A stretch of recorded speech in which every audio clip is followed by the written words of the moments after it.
Oi, pessoal. Dando continuidade aqui, já vimos algumas técnicas de teste, técnicas de caixa branca, de caixa preta. Aí, outra opção que eu vou trazer para vocês é o uso de heurísticas. Por exemplo, aquelas técnicas, elas são mais para vocês criarem os cenários de teste e criarem testes unitários. Pode ser aplicado a outros níveis, tipo assim, teste de integração, teste de componente, teste de API. E esse agora que eu trago para vocês, de heurísticas, ele é voltado mais para testes manuais. Você pode aplicar para outras áreas, mas ele é um pouco mais abrangente. É mais quando você não tem tempo de automatizar, você quer dar aquela última verificada.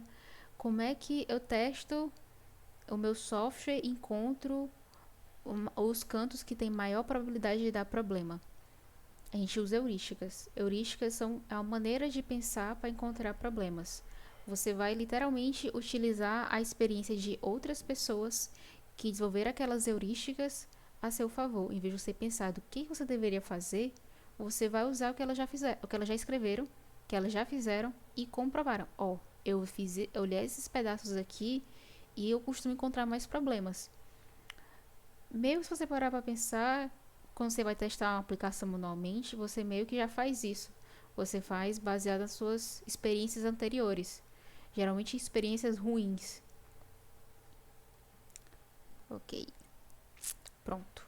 A primeira heurística que eu vou trazer para vocês é o de CRUD.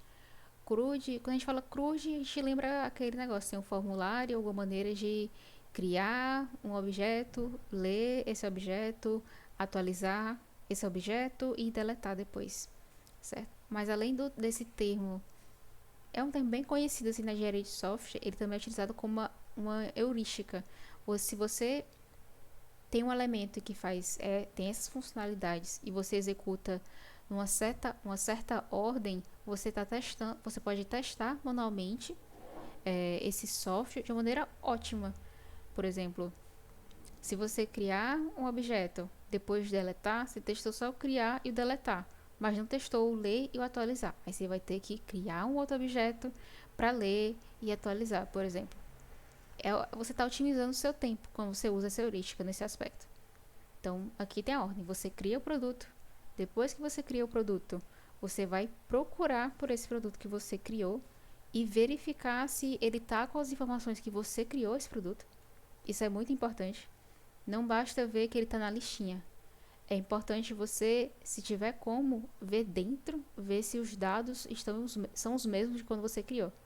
Isso é um canto que costuma dar muito problema. Depois que você viu, olhou, beleza, tá como eu criei, tá certo. Agora você vai atualizar esse seu objeto, mudar algum valor e fazer o mesmo procedimento. Você atualiza e depois vai ver de novo se a informação que você alterou foi realmente alterada e se não modificou alguma outra.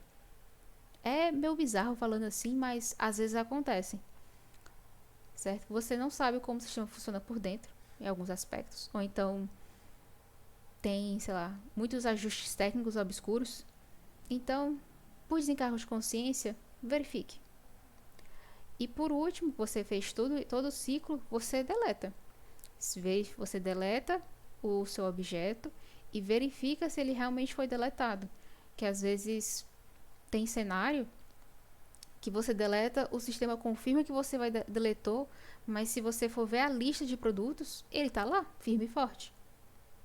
Por exemplo, é um erro. É bem esquisito. Você é cliente, deletou um objeto, ele diz que deu certo e vai lá, tá lá. Então, pegue isso aqui e leve para sua vida. Uma outra heurística que eu trouxe, como eu falei lá no começo, heurísticas são modelos mentais voltados para testes manuais que outras pessoas já criaram. Aquela cruz ela é bem conhecida na literatura de engenharia de software.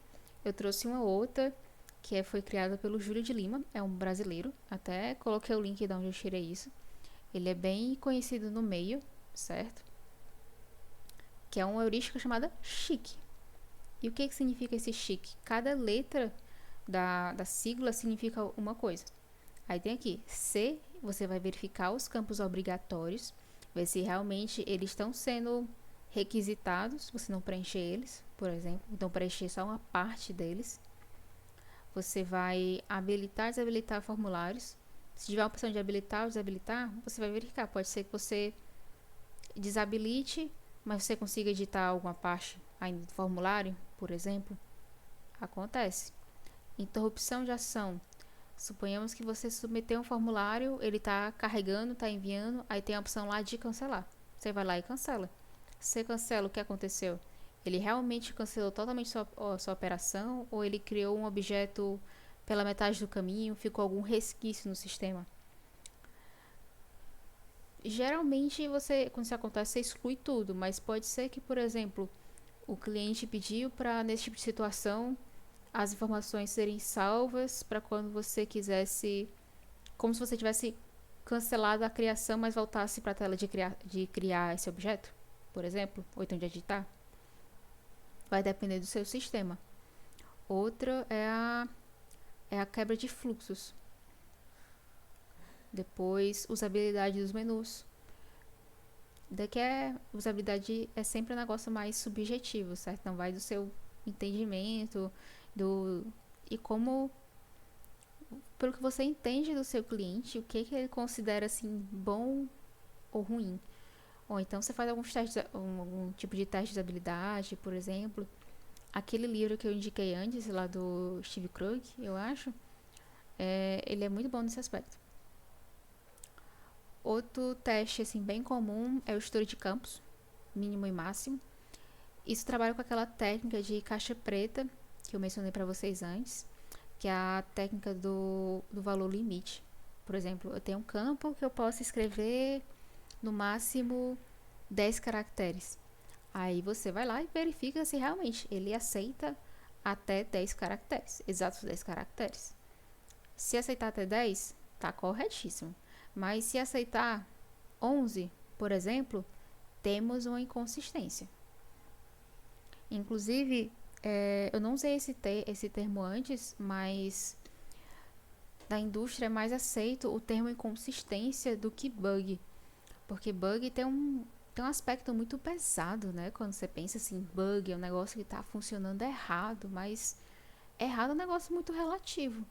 Pode ser que quando como desenvolvedor, quando você foi criar uma funcionalidade para o seu software, você e sei lá, seu superior, PO, o gerente, não sei, achavam uma coisa, conversando com o cliente, entenderam uma coisa, implementaram desse jeito que vocês entenderam, aí vocês foram mostrar para o cliente, ou então uma outra pessoa de outro time foi utilizar, testar, não sei, que teve um outro entendimento, e esses dois entendimentos diferentes se cruzam. Tipo, quem é que tá certo e que tá errado? Certo? Sempre vai prevalecer a palavra do cliente nesse aspecto. Mas se você no começo foi entendido uma coisa, foi aumentada uma coisa e depois mudou, não é exatamente um bug, é só uma inconsistência. Eu particularmente eu acho menos agressivo até, sabe? Mas, opinião pessoal. E para finalizar essa parte sobre a parte de heurísticas e a parte de técnicas de teste, eu trouxe como recomendações para vocês o Júlio de Lima, certo? Não necessariamente usar um livro, alguma coisa para fazer, mas ele é uma figura pública, ele é bastante ativo no LinkedIn, no Instagram, no YouTube também.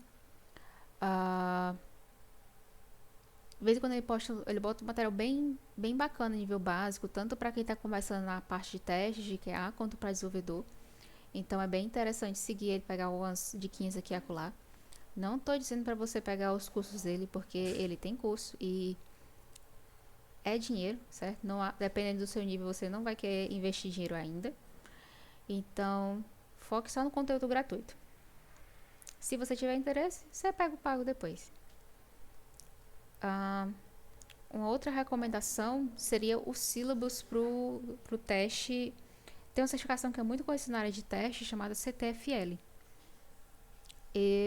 Que é a recomendação do syllabus. Tipo, esse syllabus ele contém a definição de alguns termos, dá mais detalhes dessas técnicas que eu passei para vocês, e tem até algumas outras, certo?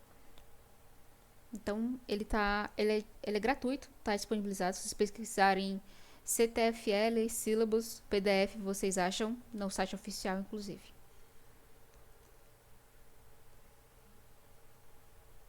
é isso. Até próximo vídeo.